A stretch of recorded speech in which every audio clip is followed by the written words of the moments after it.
Então a massa está produzindo e o fruto do produto, ou seja, e o fruto da produção do que segundo as pesquisas corresponde a 95%, vai para essa minoria.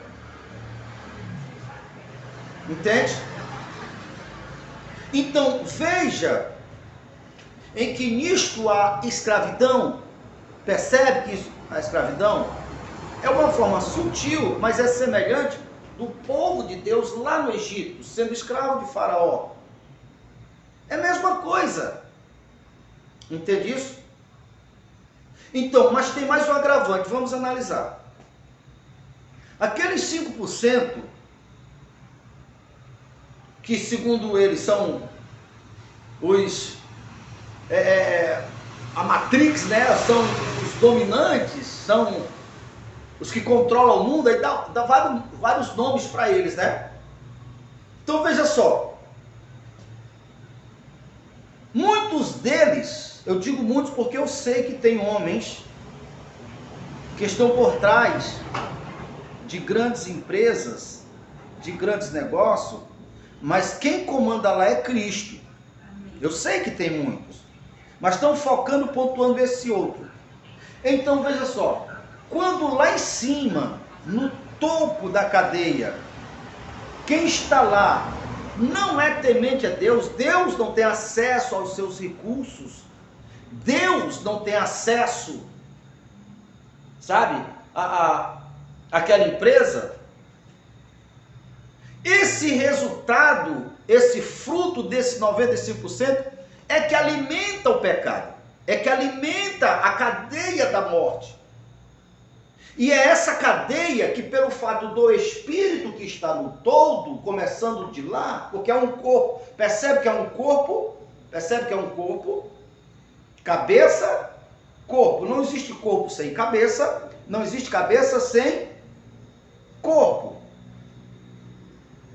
Então, o fruto desses 95%, que é o que alimenta a cadeia do erro da morte, é o que a origem da esterilidade.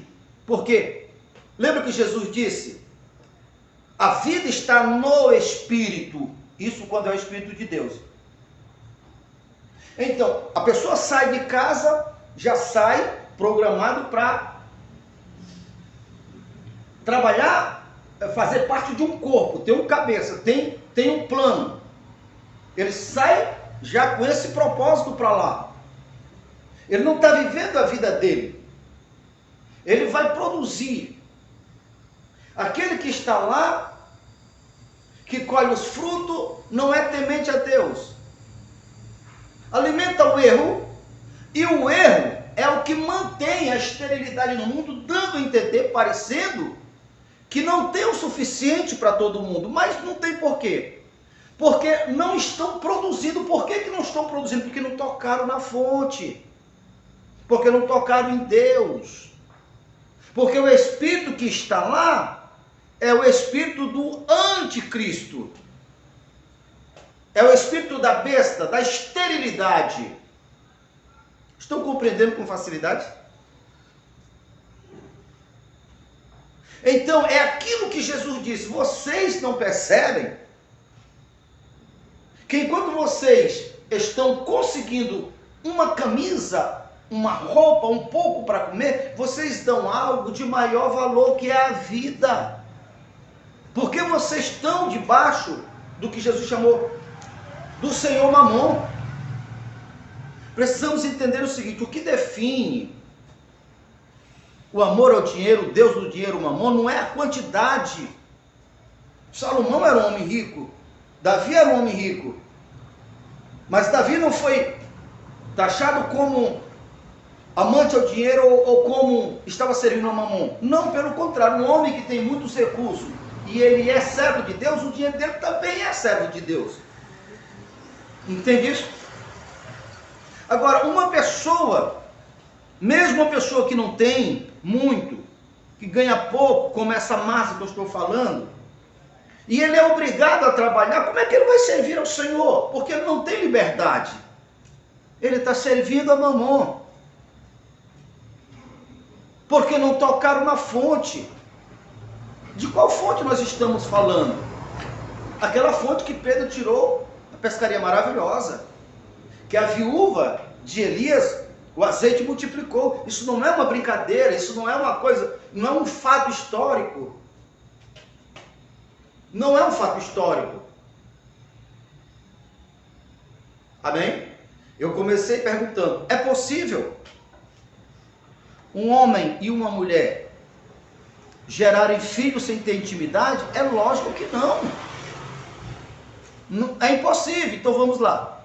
Agora fica fácil nós identificarmos o que a Bíblia chama o mundo está no maligno.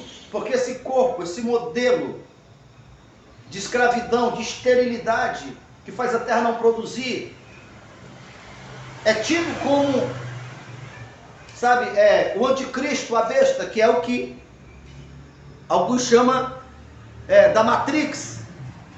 Então temos que se desconectar, temos que sair desse sistema. E como é que faz isso? Vamos lá. Ao identificar esse modelo e ao entender que a vida e a morte está no Espírito, e Espírito é palavra,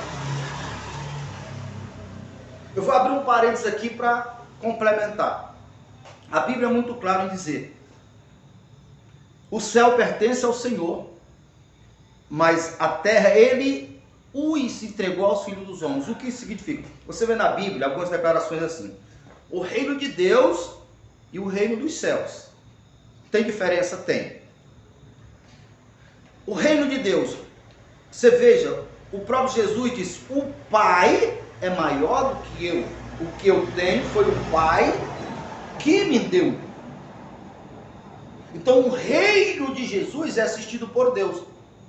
Então Deus governa não só no mundo dos humanos, no mundo físico, mas no universo. Entende isso? O reino de Deus. Enquanto que o reino dos céus é alguém, humanamente falando, submisso a Deus, mas o reino dos céus que está aqui: venha a nós o teu reino. Ora, é assim: Pai nosso que está no céu, santificado seja o vosso nome, venha a nós o teu reino. Então são homens que estão governando em nome de Cristo, Cristo que recebeu de Deus. Por isso, ele disse: eu e o Pai somos um. Pai, tu me confiou o reino e eu confio o reino a vós. Certo? Então, quando nós entendemos isso o quê? Que esse universo, o mundo físico, é governado pelo Espírito a partir ou através do Espírito que está no coração do homem. Aqui está a chave. O universo é governado a partir do que está no coração dos homens. Quer ver? Olha para Adão. O caos começou fora e veio penetrando no jardim e alcançou o coração do homem, ou foi o contrário? Foi o contrário. Primeiro foi alcançado o coração de Adão. O sentimento do medo. E o caos foi se instalando a partir, porque o governante era o homem. É o homem. Adão caiu, mas Jesus nos ergueu nele. Entende? Então é a partir do que está aqui em nossos corações que as coisas se moldam, porque o homem é o governante. Deus nos chamou para ser rei e sacerdote. Que alguém saiba disso ou não, essa é a realidade. Agora vamos lá. Uma vez que nós chegamos a essa conclusão, aí nós assumimos totalmente o controle das nossas vidas. Aqui está a revelação. Eu quero citar alguns versículos para vocês Olhar não para o que eu estou dizendo, mas para o que a palavra de Deus diz, para o que Jesus disse. Jesus que foi assegurado o seu governo pelo próprio Deus, e Jesus assegura o nosso. Eis aí vos dei poder e autoridade. Qual é o tamanho do poder que nós temos? O tamanho do poder que Jesus tem. Qual é o tamanho do poder que Jesus tem? Todo poder foi me dado nos céus e na terra. Então vamos lá. Uma vez que eu chego a esse ponto, entendo isso, e eu me policio, identifico, ei, esse espírito aí não vem do Pai. Esse espírito de medo, eu não vos dei o espírito de medo, mas o espírito de coragem, certo? Eu vou identificar com a minha mente natural, esse espírito aí, ele veio do mundo. Nele tem esterilidade. Aceitar ele em meu coração corresponde, eu estou me deitando, eu estou gerando filho com o anticristo, com o sistema, com a besta, ou com a matrix, seja lá qual for. E esse filho, ele é um agente da infertilidade. Ele vai dar legalidade para o mal atuar, para essa terra negar seu fruto. Quais são eles? Espírito de medo, espírito de raiva, espírito de culpa. Qualquer espírito é fácil entender, é só nós querer entender. Por isso eu perguntei, poderá uma mulher gerar filho? Sem ter intimidade não poderá, para dizer, aqui está a palavra do Todo-Poderoso. Se eu entender isto, e me policiar e separar, porque jamais eu vou conseguir ter intimidade com Deus se eu não tenho intimidade com a sua palavra. Entende o que eu falo? Você pode até ter as informações, mas o teu espírito gera aqui dentro, o teu espírito é estranho para a palavra, você não tem conhecimento, você não tem profundidade, você não tem intimidade com a palavra, não vai gerar. Entende isso? E aonde não gera, você vai fazer corpo vai ser domado por alguém, vai ser tomado por alguém para gerar para alguém. E aí, a conta da tua participação do todo, lembra do processo que nós falamos? Do passo a passo que a massa produz para o grupo lá de cima. A parcela vem no cálculo exato. Porque o salário do pecado sempre será a morte.